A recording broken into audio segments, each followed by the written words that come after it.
پوچھا آج تک کہ جی اب باقی گھر میں کتنے ہیں آپ کے اور بینک میں کتنے ہیں، یا پوچھیں تو اگلے ہم پر شک کرنے لگ جائیں گے کہ لگتا ہے مولوی صاحب کی نیت میں کوئی فتور آیا ہوا ہے، کوئی بدنیتی آ گئی ہے، ہم سے ہمارا بینک بیلنس پوچھ رہا ہے۔ تو میرے نبی نے سوال تو یہ کرنا تھا عمر کتنا لائے ہو، ابوبکر کتنا لائے ہو۔ اس سوال پر خوبصورتی پیچھے رہ جاتی اور زیادتی آگے بڑھ جاتی۔ تو میں قربان جاؤں، آپ نے سوال پلٹ دیا، ابوبکر سے پہلے نہیں پوچھا، پہلے عمر سے پوچھا۔ عمر ما خلفتا، عمر پیچھے کیا چھوڑ کے آئے ہو؟ تو عمر رضی اللہ عنہ کو کھٹک گیا کہ میں ہار گیا، ان کے سوال سے ہی کھٹک گیا کہ بازی میرے ہاتھوں سے نکل گئی۔ لیکن پھر بھی وہ تھوڑا تھے کہ میرے پاس بہت زیادہ میں لایا ہوں، کہنے لگے یا رسول اللہ آدھا میں نے گھر چھوڑا ہے اور آدھا میں لے کر آپ کے پاس آ گیا ہوں۔ تو یہ زیادہ تھا۔ اب آپ نے ابو بکر سے پوچھا ما ترکت لأہلک، ابو بکر تم بچوں کے لیے کیا چھوڑ کے آئے ہو؟ تو انہوں نے عرض کی یا رسول اللہ ترکت لہم اللہ ورسولہ۔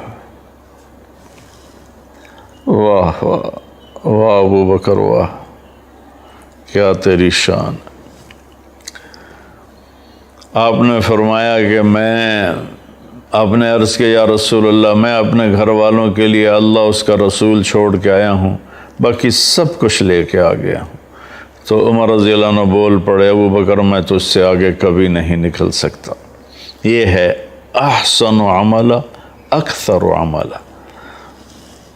یہ بھی مطلوب ہے کہ ہم زیادہ سے زیادہ نیکیاں کریں، زیادہ سے زیادہ اچھے کام کریں، لیکن اس میں جو آگے بڑھ جائے گا نا، جس کا عمل خوبصورت زیادہ ہوگا وہ آگے بڑھ جائے گا۔ تو اپنے عمل کو نماز کے لیے 15 منٹ فارغ کر لیں اور اس کو تسلی سے پڑھیں۔ قرآن کی تلاوت ضروری نہیں کہ آپ ایک دن میں 10 سپارے پڑھیں اور آپ کو پتہ ہی کوئی نہ ہو کہ میں نے پڑھا کیا ہے۔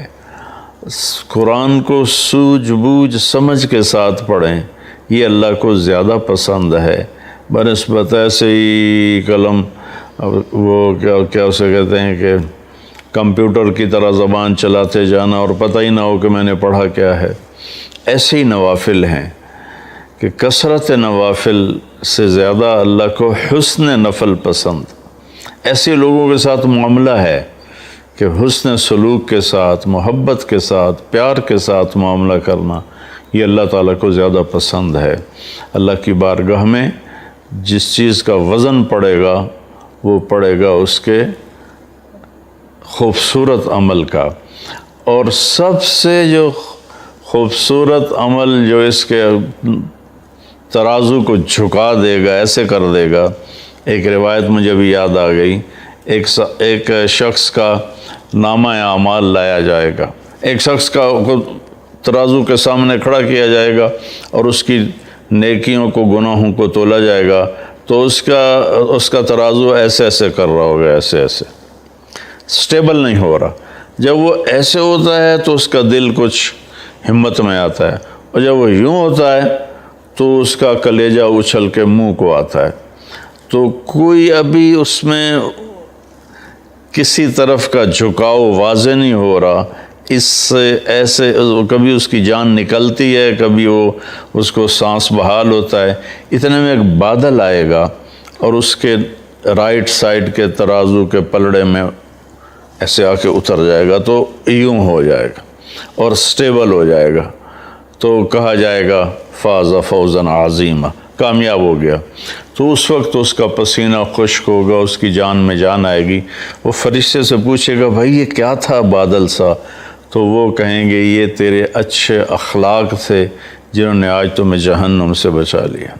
اور اس کے ساتھ ایک حدیث مجھے یاد آئی، ان اثقل شیء یوضع فی میزان المومن حسن الاخلاق، سب سے وزنی عمل جو ترازو میں رکھا جائے گا فرائض کے بعد، سب سے وزنی عمل کسی بھی مرد کا، کسی بھی عورت کا، کسی بھی پڑھے لکھے ان پڑھ کا، مالدار فقیر کا، جو سب سے وزنی عمل ہوگا رائٹ سائڈ کے ترازو میں، وہ اس کے اچھے اخلاقوں کی، کہ اچھے اخلاق والے دنیا میں ملتے نہیں۔ بہت نمازی بہت ہیں، روزے دار بھی بہت ہیں، زکوٰۃ دینے والے بھی بہت ہیں، حج کرنے والے بھی بہت ہیں، لیکن اخلاق والوں سے دنیا خالی ہے۔ میرے عزیزو، اپنے اخلاق اچھے بنا لو۔ اور ایک اور حدیث یاد آ گئی، آپ سے صحابہ نے پوچھا یا رسول اللہ ما خیر ما اعطی الانسان، یا رسول اللہ، اللہ اپنے بندے کو بے شمار نعمتیں دیتا ہے، سب سے بڑی نعمت کیا ہے جو اللہ اپنے بندے کو دیتا ہے؟ ایمان کے بعد سب سے بڑی نعمت کیا ہے جو اللہ اپنے بندے کو دیتا ہے؟ سبحان اللہ۔ اب اس میں کتنے اعمال تھے، تہجد پڑھتا ہو، اتنے نفل پڑھتا ہو، اتنے روزے رکھتا ہو، اس کو آپ نے عبادت سے نہیں جوڑا۔ آپ نے فرمایا خیر ما اعطی الانسان حسن الخلق، کسی بھی انسان کو سب سے اعلیٰ درجے کی چیز جو اللہ دیتا ہے، کسی بھی انسان کو، مرد کو، عورت کو، سب سے اعلیٰ درجے کی چیز جو اللہ کسی کو دیتا ہے وہ اس کے اچھے اخلاق۔ سب سے وزنی ترازو میں اچھے اخلاق، سب سے اعلیٰ چیز جو اللہ بندے کو دیتا ہے اچھے اخلاق۔ اور اچھے اخلاق دو چیزوں میں آ جائیں گے، باقی اس میں سمٹ جائیں گے۔ ایک اس کی حفاظت ہے، اس سے کسی کو دکھ نہ پہنچاؤ، اس سے کسی کو دکھ نہ پہنچاؤ، اس سے کسی کی غیبت نہ کرو، کسی کو گالی نہ دو، کسی کو ذلیل نہ کرو۔ اور یہ دل، اس کو ہر ایک کی نفرت سے پاک کر دو، ہر ایک کے کھوٹ سے پاک کر دو، حسد سے، بغض سے، نفرت سے، کینہ سے پاک کر دو۔ تو اللہ تعالیٰ کے فضل و کرم سے ہم اس امتحان میں کامیاب ہو جائیں گے جو اللہ تعالیٰ ہمارا لینا چاہتا ہے، اور فرماتا ہے کہ میں باقی کامیاب تو اللہ کے فضل سے ہی ہوں گے۔ یہ اس کے بتائے ہوئے قانون کی بات کی ہے، جس پہ اللہ کا فضل ہوگا وہ کامیاب ہوگا، اور اس کا فضل، اس کی رحمت، خود کہتا ہے ان رحمت اللہ قریب من المحسنین، میری رحمت نیک عمل کرنے والے، اچھے عمل کرنے والے، احسان کرنے والوں کے ساتھ ہے۔